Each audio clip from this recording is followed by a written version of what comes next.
Today I'm going to be showing you some basic hand building techniques that will help you work safely and successfully with clay. To get started, next time you come to class there will be a tablecloth like this on your table. We're going to leave it here the entire time we're working with clay. It keeps the clay from sticking to the table. Each of you is going to get a board. On that board is going to be a blank sticker. You're going to write your name on this sticker and you're going to use this board every day when you're making your project. Whenever it's time to clean up, you'll take your clay project, put it inside of a plastic bag, tie that bag shut, take it with your board over to the shelves where you'll be keeping your project. Now to the worksheet which you've been given.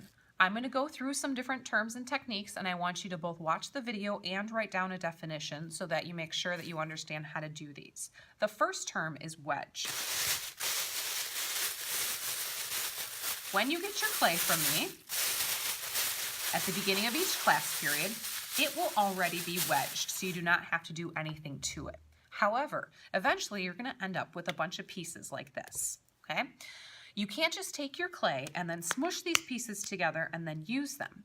The reason you can't is because air gets trapped in between these pieces of clay, and in order for this to be turned into ceramics, it needs to be heated. When air heats, it expands. So if you have air trapped in here, your project is going to break wherever those air pockets are. So to get rid of them, we wedge. Wedging is to knead, K-N-E-A-D, to knead.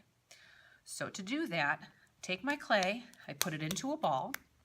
I'm going to stand up at my table, and I'm going to use the heel of my hand and my thumbs to push down on this. See how the back kind of comes up? I'm going to walk this across my board. Just a couple times in each direction. The clay is really fresh and soft, so it's really easy to work. The next term on your sheet is slab, and a slab is a flat sheet of clay. A flat sheet of clay. To roll out a slab, you take your clay and put it on your board, take your wooden slats that are at your table, and place them on either side of your clay. These slats are each 1/4 of an inch thick, which is the perfect thickness to make these sturdy but allow them to dry quickly. If you have slats that are taped together with tape, please do not untape them. This is to make sure that they are the correct height. Okay? There's also going to be a rolling pin at your table. The rolling pin is nice and dusty. We want it to be dusty. That keeps the clay from sticking to the rolling pin. To roll out your clay, you're going to stand up at your table and you're going to roll the clay out until the rolling pin sits on the wooden slats. When the rolling pin sits on the wooden slats, then we know that the clay is 1/4 of an inch thick all the way through, which again is the perfect thickness. Okay, there's my slab. The next term is coil, and a coil is a clay snake. So go ahead and write that down. A coil is a clay snake. To make a coil, you take a piece of your clay and you just roll it. You can either roll it in your hands or you can roll it on your board. When you roll the coil, it should not be thicker than your thumb. That's the maximum thickness. We also don't want it to be too thin because then it's not sturdy. So this is a good thickness for a coil. The next term is pinch. Pinch is when you are creating a pinch pot or creating half of a sphere. So go ahead and write down a pinch pot or a half of a sphere. Pinch pot or a half of a sphere. We make a pinch pot when we want to make something round. So for example, I can't just take this piece of clay and roll it into a ball and then use it. This is too thick, the middle is too wet, and it's going to take too long to dry. So we have to make this hollow, meaning it has no center. So I'm going to take my thumb, I'm going to stick it in my clay like that, and then I'm going to start to pinch the walls. And when I have enough room, I'll stick both my thumbs in there and start pinching at the same time. When I'm pinching, I don't want my walls to get too thin, and I want them to be the same thickness all the way around. Okay, so there's my pinch pot, a nice half sphere, and it looks like a little pot. The next terms, score and slip, are how you attach two pieces of clay together. These are extremely important. If I have a slab like this, and let's say I want to attach a coil, I can't just put the coil on there. It's going to stick right now because it is wet. However, it needs to be dry in order to be heated, and when it's dry, this will just come off. So to attach them together, we slip and score. Score is the first term.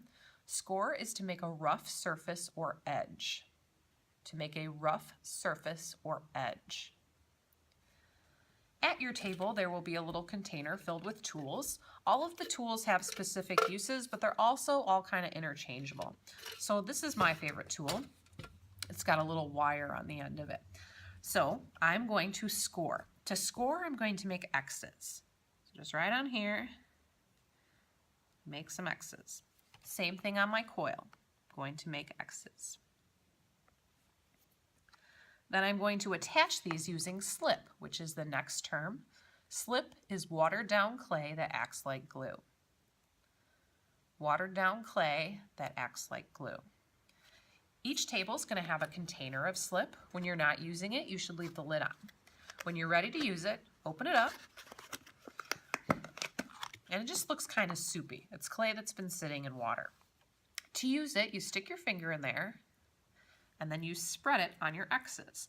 Now you use this just like you use glue. When you're gluing a piece of paper together, you don't put glue on both pieces of paper and then put them together. You put it on one, and then you attach the other.